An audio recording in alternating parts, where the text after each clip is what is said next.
Jake had just started his motorcycle when suddenly a well-dressed man jumped on the back, shouting, "Drive, there's no time."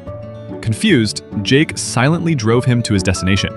When the passenger asked how much he owed, Jake realized he'd been mistaken for a taxi driver. Not knowing the rates, he replied, "Pay whatever you think is fair," and made his first easy money. Realizing he could make a living out of this, Jake got totally hooked.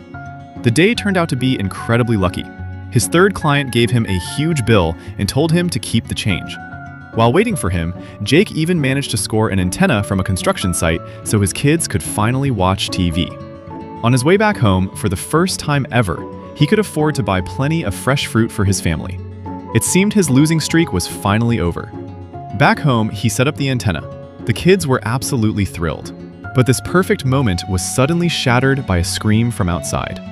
Jake rushed out and saw a crowd by the water. Local kids were trying to catch fish with their bare hands. Suddenly, Jake's face turned pale with horror. It turned out his daughter, while helping her little brother, had accidentally dropped her hearing aid into the water. It was the most valuable thing in their entire house. Jake grabbed the device and rushed to a repair shop, but the technician's verdict sounded like a death sentence. The water had destroyed the mechanism. The device was completely dead. And in just 1 month, the girl had the most important exam of her life. That's how the luckiest day turned into an absolute disaster.